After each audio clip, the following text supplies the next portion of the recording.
week, a long campaign, and what better way to celebrate than with that music and with Geraldo, too. Oh, thanks, Ed. Thank you. Good morning, everybody. It was such an honor to be out there with those guys. So nice to see them. You know, I've been with practically every fighting unit in the U.S. military, just thinking about it. And several are still speaking to you. Sending out prayers and our thanks for their service. That's right. It's been a very patriotic week. Millions of Americans went out and they voted, early voting, and then the voting on Tuesday as well. And yesterday we saw what it came to fruition when Donald Trump, so many people said extraordinarily, that guy could never be president of the United States. He is the president-elect. He went down to Washington. He sat with the president of the United States, Geraldo, in the Oval Room for 90 minutes. It was supposed to be a 15-minute grip and grin, but as it turns out, they had lots to talk about. I was delighted by the symbolism of this meeting. I was delighted by how gracious the tone was and how, responsible they both seemed and mutually respectful of the fact that one is the president, one is the president-elect today. Yeah. But, let me just flash back to Wednesday night.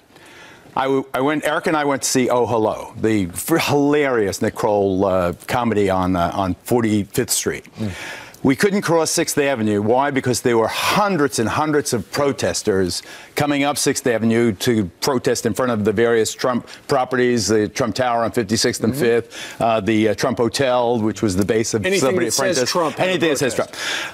But what occurred to Eric and I is that the protesters are disrupting the lives of people who voted for Hillary Clinton. Manhattan went 87% for Hillary. Portland, Oregon, for goodness sake. Los Angeles. So the people whose lives are being unsettled and disrupted by the protests are the people who should be the allies of the protesters. That's how nonsensical it is. I understand that people are stunned. I understand that people are shocked. What I preached the night of the election was that we have to just calm down and let the process take its course. And give Donald Trump a chance. We know him well enough to know that he's not going to go off on Twitter rants with the nuclear codes. That's not going to happen. The office is humbling. The office forces a kind of modesty on people, a responsibility that is so awesome that it calms everything and evens out a lot of the bumps. How good a president will he be? We'll see. But to see him seated side by side with Barack Obama, I thought was very reassuring. And as a good first step as an equity investor, I was delighted with what the stock market has done in the last several days. Yeah. I hope the streak continues.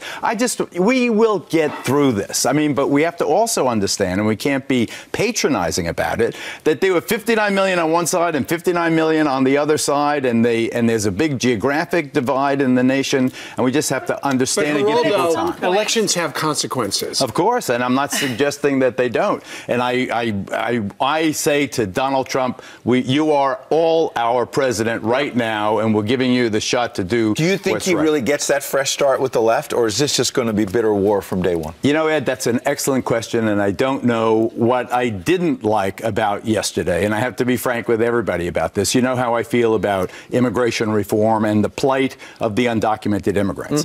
There is one subset of that group that really, I think, we have to understand, feels a sense of panic right now. Remember the 700,000 dreamers.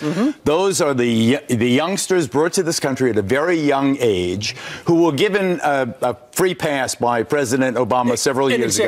An executive order. Was not passed by Congress. Was not passed by Congress.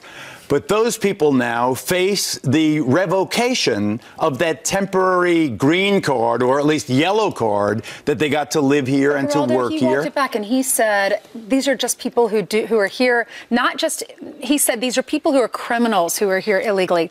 That are not doing what they're supposed to do. They're the ones that are going to be sent back. I don't think he's going to. From your lips to God's ears. You really think he's going to separate families? His own wife is an immigrant. But here's what I want him to say now. We have Brentwood, Long Island. It's a town, a heavily Latino town, not 35 miles from here, that has been plagued by Latino gangbangers from MS-13, mostly from El Salvador. 5 have been murdered there in the last several months. 5 bodies have been found.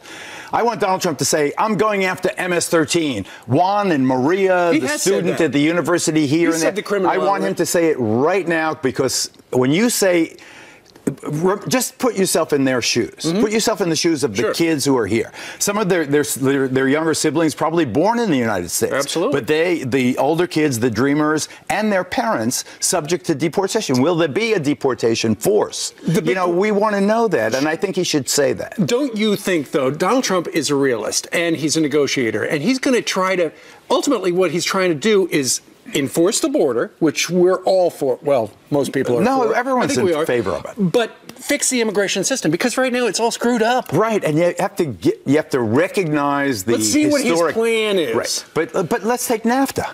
Here you have NAFTA. We want to renegotiate NAFTA. There are all those car plants along the Mexican border on the Mexican side. Why? Because on one side of the border you get paid $5 an hour. The other side of the border you get paid $45 an hour.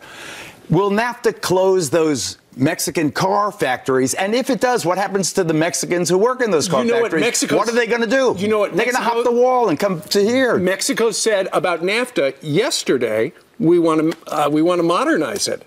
We want to modernize. And I heard NAFTA. Justin Trudeau, our neighbor to the north, said the same thing. That's great, but I think that.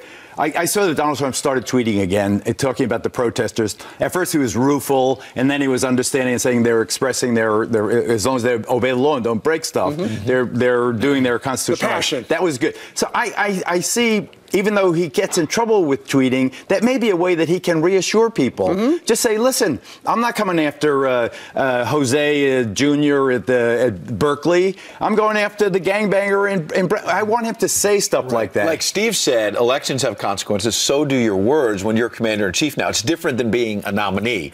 And if he says some of those things, you're right, it will have real power. Power, but I know the guy. I've known forever. I know what's in his heart. I can't say I know what's in his heart. I can tell you what I think of him. I think of him, and when you asked me over time, first of all, I'm stunned and shocked that he was elected. And when you asked me, as you did several times over the course of this long campaign, but can he still win? Can he still win? And I said yes. And I wasn't exactly humoring or patronizing you, but I didn't think it was really possible for most of the time. I did, because I go out there and I hear people, and I've heard the frustration over the last number of years, and you just figured there's got to be a silent majority or minority, and they rose up and they voted on Tuesday. And the number of people that go to the rallies.